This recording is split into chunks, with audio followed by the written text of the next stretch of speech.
दर्शकों के सवाल हम लेते हैं और खास तौर पे हमारे जो प्राइम मेंबर्स हैं उनको हम प्राथमिकता देते हैं। उसमें सबसे पहला सवाल जो हमें मिला है वो है नैन्सी जी का। नैन्सी जी कह रही हैं कि मेरा ट्रेड चल रहा था एसोसिएटेड अल्कोहल बेवरेजेस में। इसमें मेरा ट्रेड अभी भी पूरा नहीं हुआ है। मेरे पास 845 रुपये पर पोजीशन है, कंप्लीट नहीं हुई है, मुझे और ऐड करने हैं। रचित सर कहाँ पे ऐड करेंगे?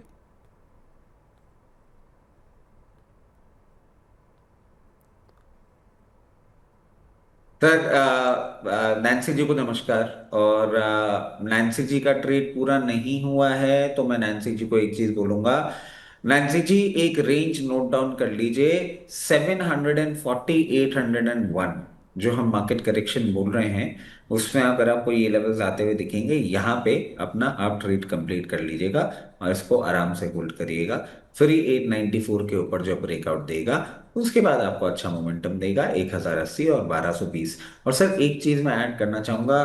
प्रदीप भाई ने बहुत अच्छी तरीके से सारी बातें समझा दी, बट मैं जैसे ही उन्होंने स्टेटमेंट चालू किया था ना, मुझे लगा वो मार्केट की नहीं खुद की बात कर रहे हैं। जिस तरीके से हम उनकी शादी के पीछे पड़े रहते हैं, तो ये बोले मार्केट पिछले 18 महीने से बोल रहा है मुझे चाहिए टाइम। मैंने कहा लगता है आप मार्केट के बैकड्रॉप में ना अपनी भी बात कर रहे हैं कि अभी मेरे को परेशान मत करो, मुझे भी चाहिए टाइम।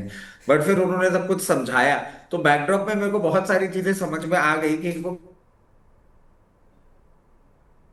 ये ओ इसीलिए मैं बोलता हूँ कि शादी को लेके डिस्कशन ही मत कीजिए, नहीं तो बीच बीच में देखिए अंधकार होके काला होके चला गया रचित जी। बोलिए संदीप जी आप। आपकी शादी को लेकर काफ़ी सारे लोग इंटरेस्टेड हैं, आपसे ज़्यादा मुझे लगता है लोगों को इस बात की चिंता है। खैर, टॉपिक हमारा ये नहीं है, हम बात करते हैं एसोसिएटेड अल्कोहल्स की। अच्छा, इसके अलावा ना नैन्सी जी ने ये भी पूछा है कि NIACL sir, new India assurance, इसमें नेक्स्ट रैली के लिए कितने पर लेना है? क्योंकि जैसा हमने IFCI के केस में देखा था, अगर मैं इनका सवाल सही समझ रहा हूँ, तो NIACL क्योंकि NSE में इनको भी अपना स्टेक ऑफलोड करना है सर, हम्म। तो उस वजह से हमने सर इसमें 215 या 220 तक के लेवल्स भी ऊपर में बनते हुए देखे, वापस ये करेक्ट होकर 190 पर आ गया। क्या सही लेवल है सर? पहली बात तो लेना चाहिए, अगर हाँ तो किस लेवल पर? देखिए, new India assurance company, Sandeep ji मुझे लगता है कि 189 के आसपास का भी भाव है। रिसेंटली ना अच्छा चल गया है स्टॉक, तो 155 से 220। इससे पहले भी हमने देखा कि 200 के ऊपर सस्टेन नहीं हो पा रहा है, और एक बार नहीं 4-5 बार ऐसा हुआ है। लेकिन इस बार 200 के ऊपर भी आया था, सस्टेन अगेन नहीं हुआ, तो इस वजह से मैं ना अभी ऐड करना नहीं चाह रहा हूँ। 200 के ऊपर सक्सेसफुली सस्टेन होने दीजिए, उसके बाद ही मुझे लगता है कि यहाँ पे कुछ मूव बनेगा। फिलहाल अभी जिस तरीके से प्रॉफिट बुकिंग चल रहा है और डे लो के आसपास है, एक बार 174 175 के आसपास लग रहा है कि पॉसिबल है।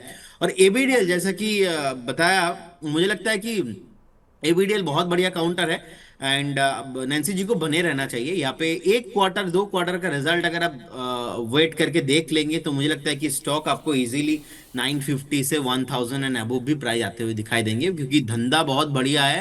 एंड ये स्टॉक चलेगा भी इमीडिएटली नहीं, 1-2 क्वार्टर का रिजल्ट आप देखने चाहिए, एंड उस हिसाब से मार्केट यहाँ पे प्राइसिंग करेंगे। तो बिल्कुल बने रहिए, no doubt 1000 and above on the way. ABDL 621 वाला वो 1000 रुपये कह रहे हैं आप? जी जी जी। ओके, परफेक्ट है, ठीक है। अच्छा, इसके अलावा ये कह रही हैं कि मुझे JSW इंफ्रा और शिपिंग कॉरपोरेशन ऑफ इंडिया में प्रॉफिट बुक करना है, कहाँ पे बुक करना है? अच्छा, रचित जी हमारे साथ आ गए। रचित सर, आप ये एड्रेस कर दीजिए इसे। JSW इंफ्रा 290 रुपये पर QIP खुला, उसके बावजूद भी शेयर में मजबूती थी, आज फिर से 3% के आसपास के गेंस हैं। JSW इंफ्रा इन्होंने नीचे के लेवल पर लिया होगा, इनको मुनाफा हो रहा है, तो JSW इंफ्रा और शिपिंग कॉरपोरेशन दोनों में कह रहे हैं कि कितने पर मुनाफा बुक करना है? देखिए, नैन्सी जी को मैं एक चीज बोल देता हूँ। जेएसडब्ल्यू इंफ्रा ने अभी चलना चालू किया है, मेरे हिसाब से तो इनको प्रॉफिट बुक करना ही नहीं चाहिए। मगर अगर करना भी चाह रहे हैं तो 342 से लेकर 356 रेंज में करें।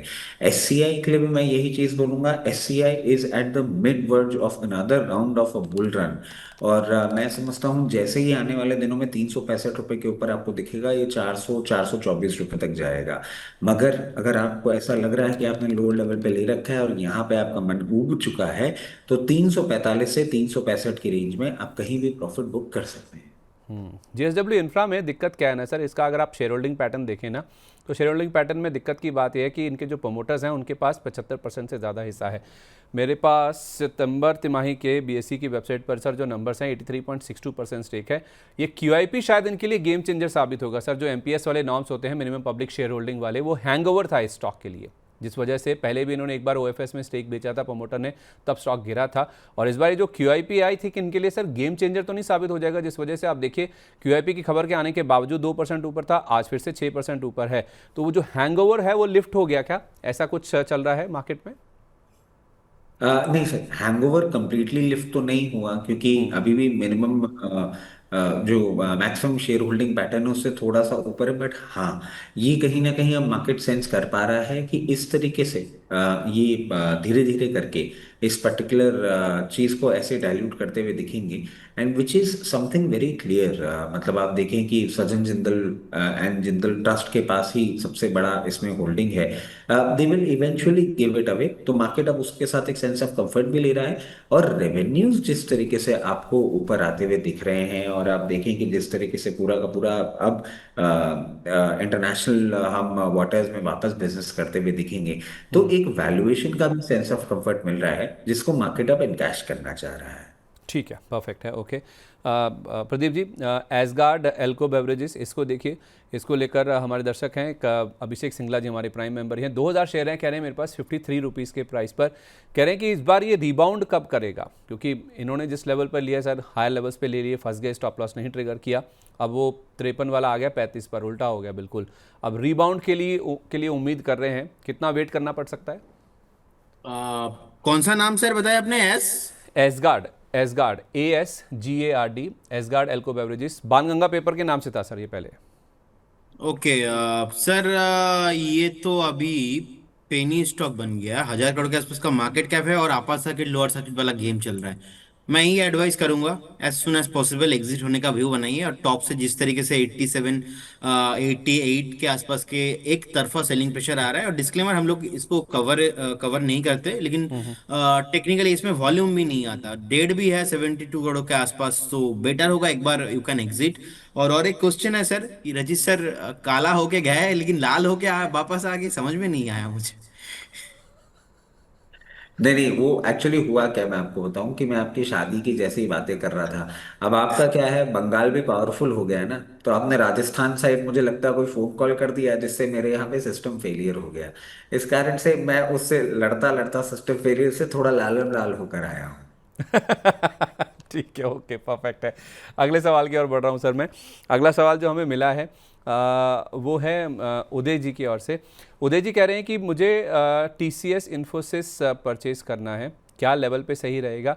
सर मुझे ना इसमें दो चीज़ें ऐड करनी है। तो TCS इन्फोसिस की जहाँ तक बात चली, कल इन्फोसिस की AGM हुई थी। AGM में जो नंदन नीलेकणी जी, जो इनके नॉन एग्जीक्यूटिव चेयरमैन हैं, उनकी ओर से कुछ बयान आए हैं, ज़रा वो आप चलते हुए देख लीजिए।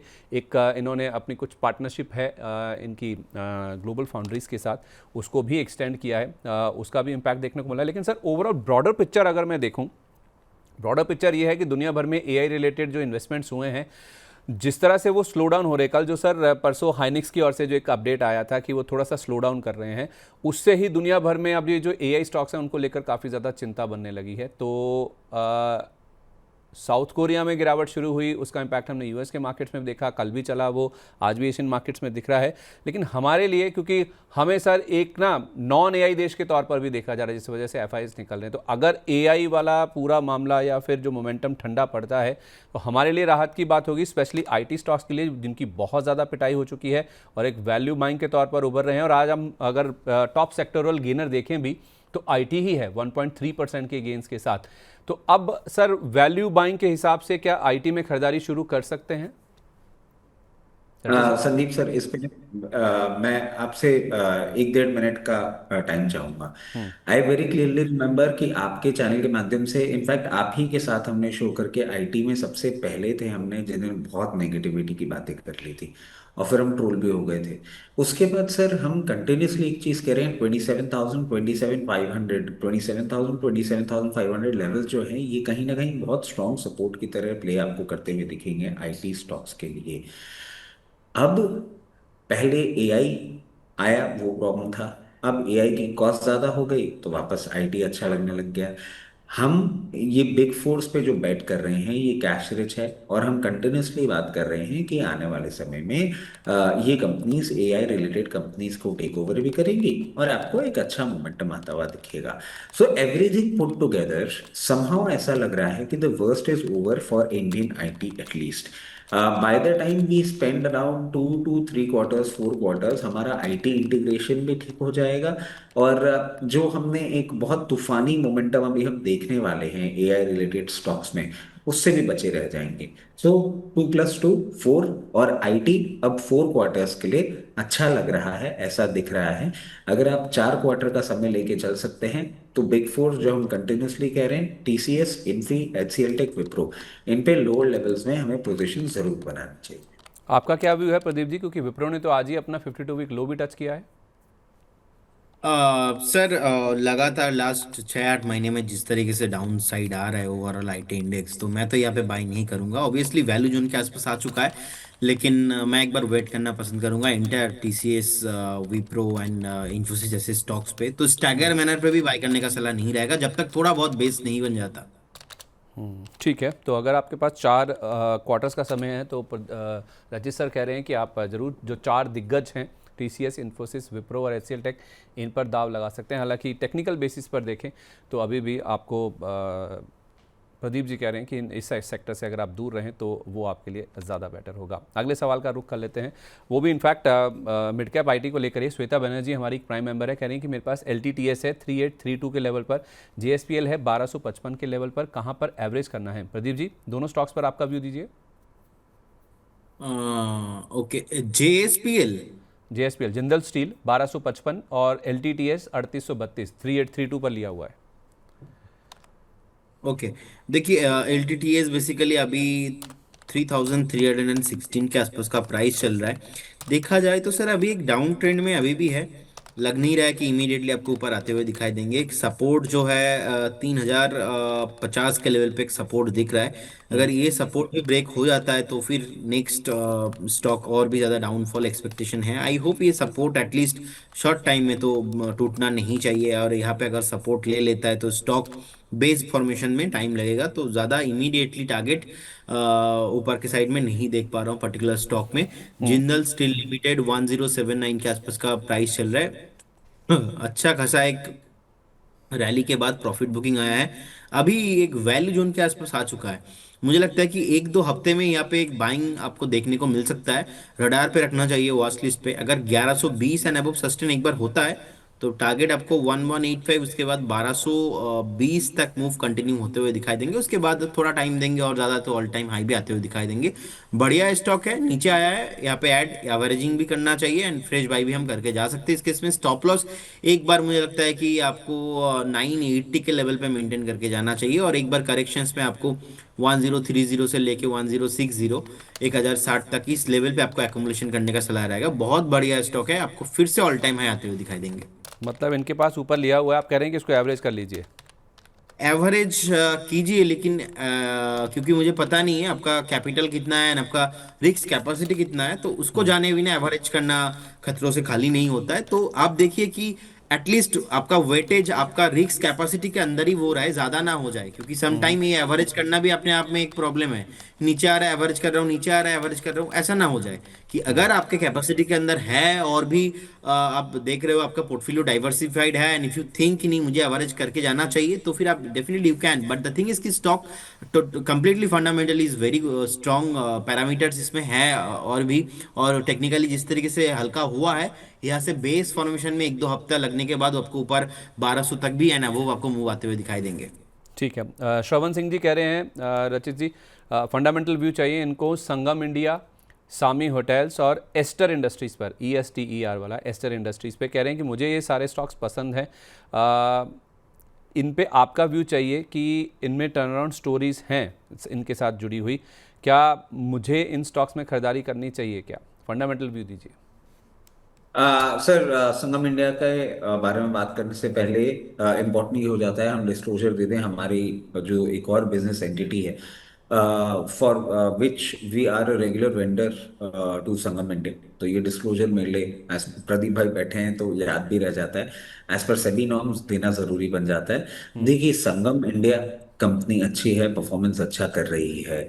अब अगर इसमें आप होल्डिंग करना चाह रहे हैं तो मैं यही चीज सजेस्ट करूंगा कि किसी भी मार्केट करेक्शन में, जो कि आपको आने वाले दिनों में देखने को मिल सकता है, 484 से लेकर 516 की रेंज में देखिए तो संगम इंडिया में पोजीशन बना लीजिएगा। आज हम पूरे टेक्सटाइल स्पेस में एक मोमेंटम देख रहे हैं। 15 से we know that we'll start with UK India free trade agreement जो था, उसके ट्रांजैक्शंस चालू होने लग जाएंगे। तो एक हम मूवमेंट जरूर देख रहे हैं, बट किसी मार्केट करेक्शन में लोअर लेवल पे दिखेगा तो ज्यादा बेटर रहेगा। As in clear case risk reward ratios अगर हम देखें, हम सामी होटल की बात करें, देखिए वैल्यूएशन कंफर्ट बहुत मिल रहा है जिस तरीके से पोजीशन है 10 के पीई में, और एक अच्छा मोमेंटम इसने रजिस्टर करना चालू किया है। आपको एक ही चीज मैं बोलूंगा, स्टैगर्ड मैनर में अपना बाइंग इंटरेस्ट बना के रखिएगा। 178 से 184 जो करंट लेवल्स हैं, इसमें आप पोजीशन बना सकते हैं। 164 का एक स्टॉप लॉस आप रखिएगा। पहला टारगेट आपके लिए निकल के आएगा 200, और 200 के बाद आप देख पाएंगे 224 लेवल्स। सर, क्राफ्ट्समैन ऑटोमेशन, इसमें मुझे आपकी राय चाहिए। कल एक ब्लॉक डील हुई यहाँ पर और उसमें प्रमोटर श्रीनिवासन रवि ने अपने 2% हिस्सेदारी बेची है 9250 पर शेयर पर 486 करोड़ में। HDFC mutual fund, Invesco mutual fund, Abu Dhabi investment authority ADIA, इन्होंने शेयरों की खरीदारी की और axis mutual fund, Tata AI life insurance, इनकी ओर से भी शेयर खरीदे गए हैं। क्राफ्ट्समैन ऑटोमेशन में आपका व्यू सर इस ब्लॉक डील के बाद?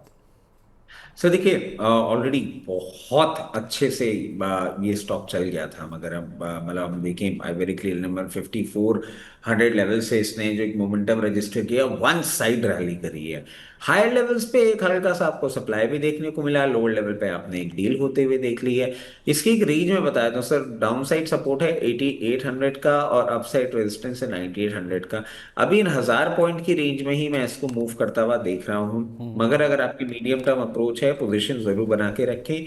9800 लेवल्स को इस बार जैसे ही ब्रीच करेगा, 10,800 और 11,200 तक भी आपको जाता हुआ ये दिखेगा।